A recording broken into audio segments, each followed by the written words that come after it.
것처럼 출생 증명서를 위조한 외국인들이 검거됐습니다. 이 서류로 국내 체류 기간을 연장해온 것으로 확인됐습니다. 학생들을 정치 선전 도구로 사용했다는 학부모의 주장이 제기돼 논란이 되고 있습니다. 정치 구호가 적힌 팻말을 들게 했던 건데 학교 측은 부인하고 있습니다. 청주의 아파트는 지어진 지 10년 이상이면 노후 아파트로 분류돼 지원 대상이 됩니다.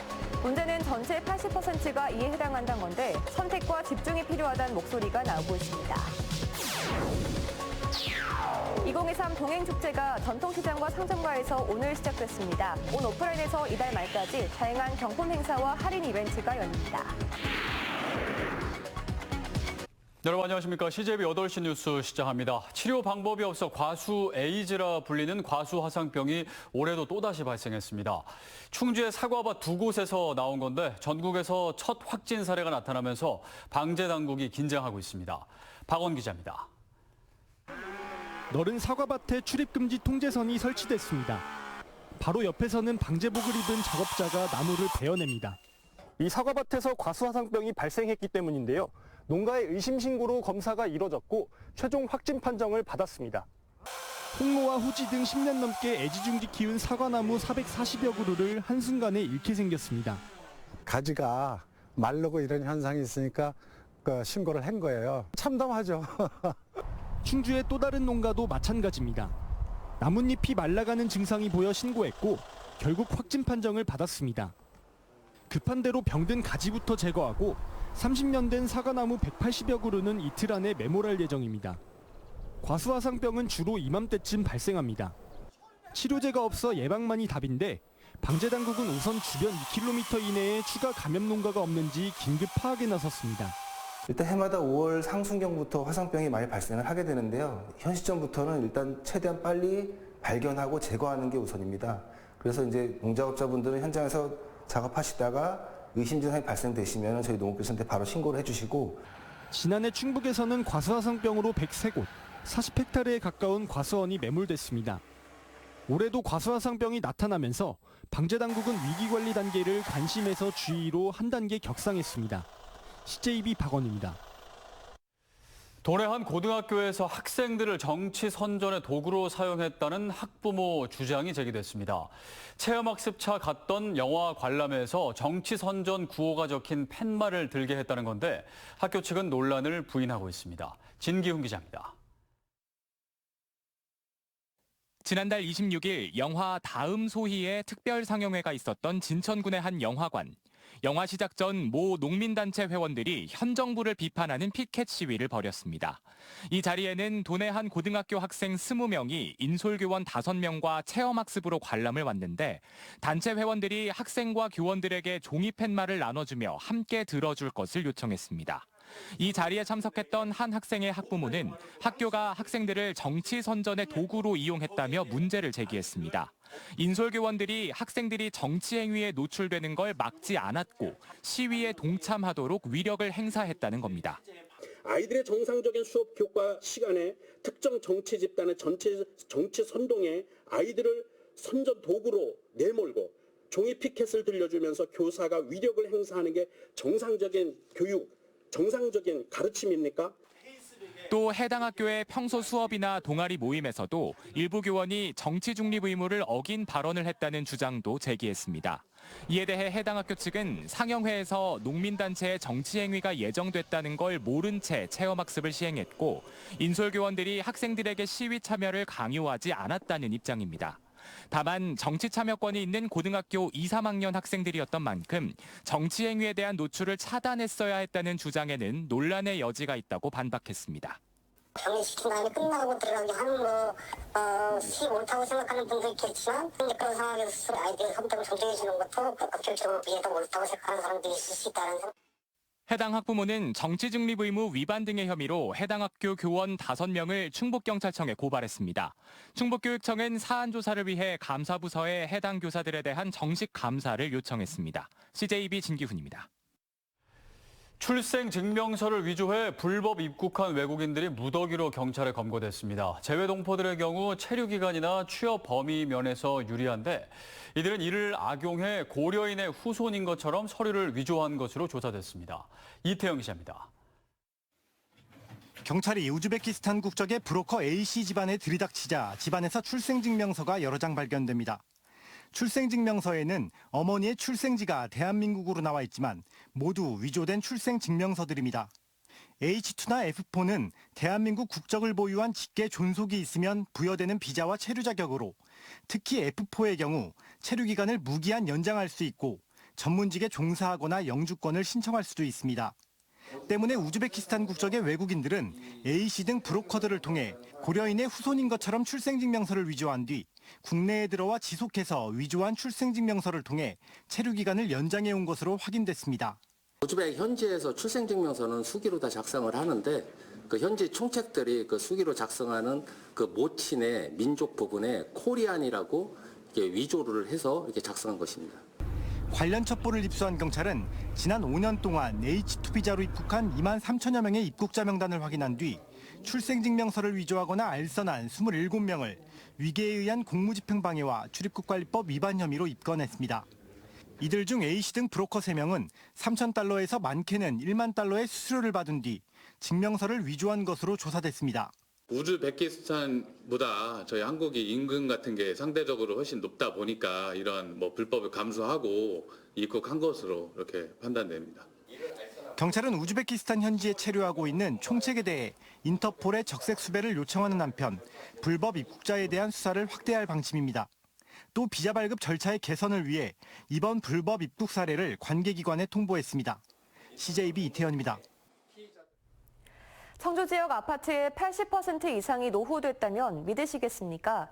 청주 공동주택관리 조례에 따르면 지어진 지 10년 이상이 되면 노후주택으로 간주해 지원이 가능하다는데요. 예산을 꼭 필요한 곳에 쓰겠다는 건지 선심성으로 집행하겠다는 건지 의문이 들지 않을 수 없습니다. 홍우표 기자가 취재했습니다. 청주시는 지난 2014년부터 매년 노후 공동주택에 대한 지원 사업을 진행하고 있습니다. 아파트 옥상 방수, 단지 내 도로 보수, 방범용 CCTV 설치 등입니다. 지금까지 모두 170억 원이 투입됐습니다. 여기서 말하고 있는 노후 공동주택의 가장 큰 기준은 조례의 근거에 건축된 지 10년이 지났는지 여부입니다.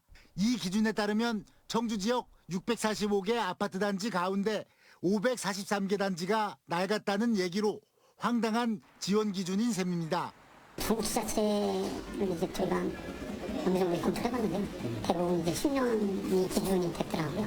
물론 수혜 대상 주민과 세대수도 지원 기준이지만 일단 노후 아파트의 대상폭을 워낙 넓게 해놓다 보니 선택과 집중보다 나눠주기식으로 사업이 흘러온 경향이 있습니다. 지금까지 무려 325개 단지가 최대 5천만 원까지 지원받은 것입니다. 앞으로 그 대상은 계속 늘어날 전망입니다. 그런데 이 사업의 문제는 여기서 그치지 않게 됐습니다. 청주시는 지난해 시의원들의 재량사업비를 없애는 대신 소규모 주민수건 사업을 노후공동주택 지원 사업에 포함시켰습니다. 시의원들의 압박이 생길 수밖에 없는 구조가 만들어진 것입니다.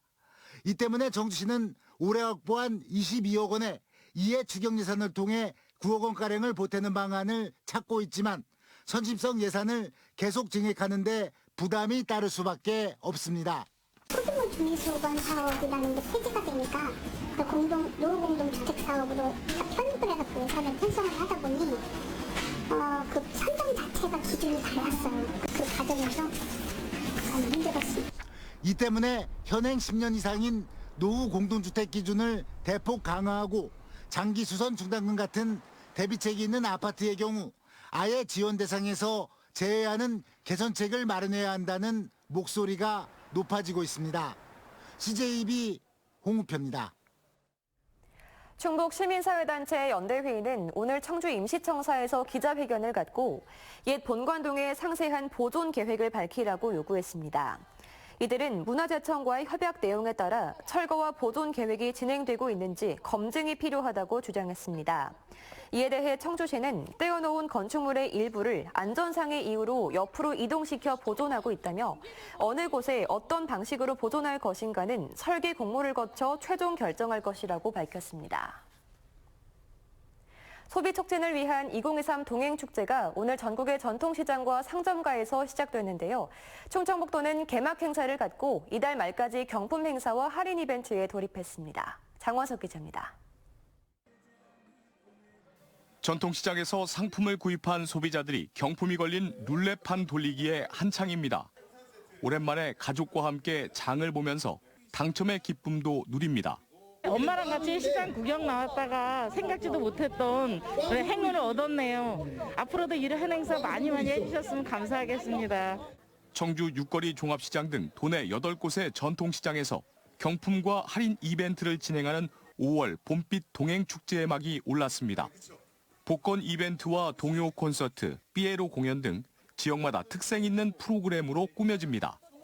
10,000원어치만 사셔도 상품이 많아요. 그리고 축제도 즐길 수 있고요. 그래서 우리 고객님들이 많이 찾아오셔서 함께 했으면 좋겠습니다.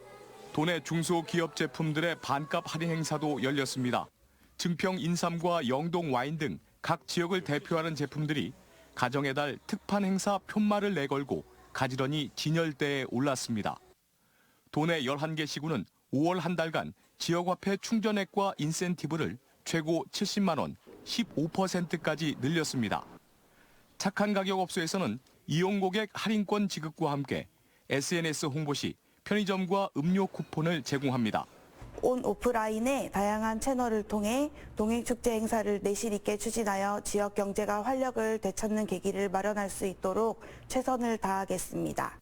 도내 각 시구는 지역 온라인몰에서도 농산물 최대 60% 할인 행사를 시작하는 등 생산자와 소비자들을 위한 동행축제에 동참해 줄 것을 당부했습니다. CJB 장원석입니다. 대통령 별장인 청남대에서 장애를 가진 아이들과 학부모, 교사가 함께하는 운동회가 열렸습니다. 야외에서 마음껏 뛰어놀기 회가 많지 않은 아이들은 잊지 못할 소중한 추억을 쌓았습니다. 조윤광 기자입니다. 넓은 청남대 잔디밭에서 올해 처음 열린 충북 장애 영유아 운동회.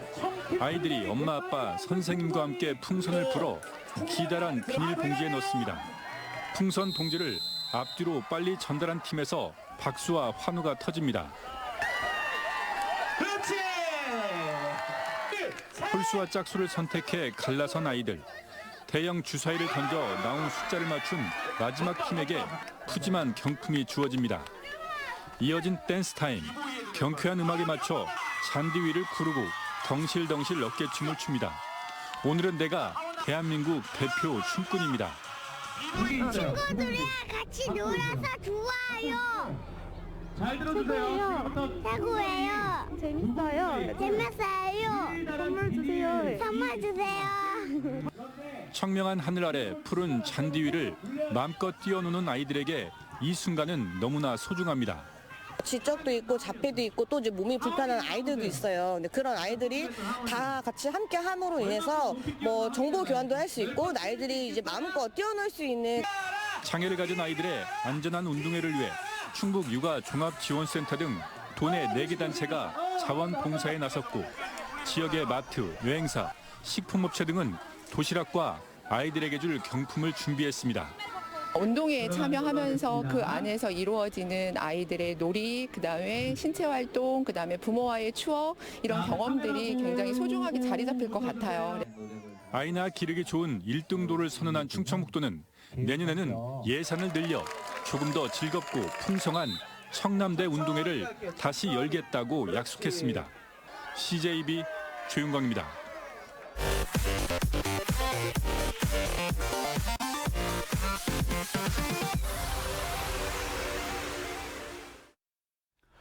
지난 1월부터 시행한 충청북도 의료비 후불제가 신청자 200명을 넘어섰습니다. 신청자 현황을 보면 65세 이상이 93명으로 가장 많았고 기초생활수급자가 뒤를 이었습니다. 질환별로는 임플란트가 164건으로 집중됐는데 다른 의료복지 정책이 지원하지 않고 있어 신청자가 많았던 것으로 분석됩니다. 충청북도는 오늘 충북학사 서서울관에서 지역 국회의원 8인과 함께하는 예산정책 간담회를 가졌습니다. 오늘 간담회에서 김영환 지사는 중부내륙 연계 발전 지역 지원에 관한 특별법 제정과 충청권 광역철도 청주도심 통과 등 15건의 현안 사업에 대해 국회 차원의 지원과 협조를 당부했습니다. 또 충북선 철도 고속화와 충북 다목적 소방 헬기 교체 등 57건을 내년도 국비 예산에 반영해달라고 적극 요청했습니다. 충북장애인 차별철폐연대는 기자회견을 열고 충북도청 동관 승강기 설치 예산을 삭감한 도의회에 사과를 요구했습니다. 장애인연대는 도의회가 올해 1회 추경안 심의 과정에서 도청 동관 승강기 설치 예산 5억 원을 전액 삭감해 장애인은 도청 옥상 정원에 접근조차 할 수 없게 됐다며 도의회의 사과와 충청북도에 조속한 관련 예산 마련을 촉구했습니다. 충청북도는 오늘 청남대에서 양자과학기술 산업생태계 발전 포럼을 개최했습니다. 국내 대표 양자 전문가와 이동통신 3사 등 100여 명이 참석한 오늘 포럼은 국가 양자과학기술의 정책 방향과 충북 양자산업 활성화 방안에 대한 주제 발표가 진행됐습니다. 양자는 물질이 갖는 에너지 양의 최소 단위로 암호통신 등에 응용 가능한 정보통신 기술로 부상하고 있습니다. 충주시가 복지 사각지대에 놓인 위기가구 발견 시 포상금을 지급한다고 밝혔습니다. 포상금은 한 건당 5만 원, 연간 최대 20만 원으로 충주사랑 상품권으로 지급합니다. 위기가구란 도움이 필요하지만 지원받지 못해 어렵게 생활하는 가구로 충주시는 지난해 약 2천 가구를 발굴해 맞춤형 복지를 지원했습니다. 음성군이 전국 군단위 최초로 충북 혁신도시 맹동면에 자율주행차 주차 시범 사업을 시행합니다.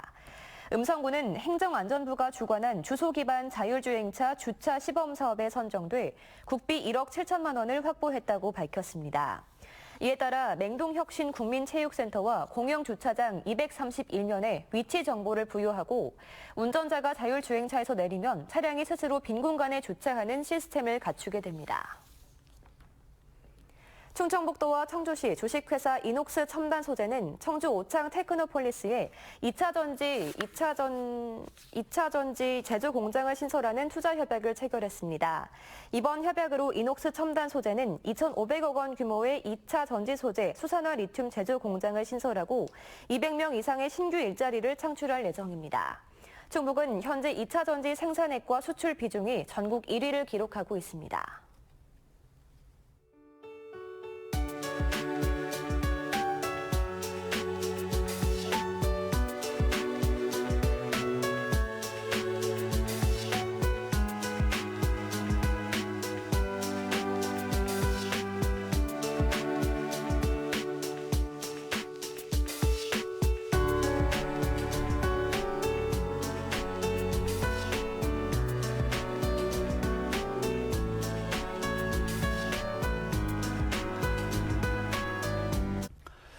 충주에서 과수 화상병이 또다시 발생했습니다. 올해 전국 첫 확진 사례인데요. 지금부터가 중요합니다. 더 확산되지 않도록 농가와 관계기관들이 모든 역량을 집중해 기민하게 대응해야겠습니다.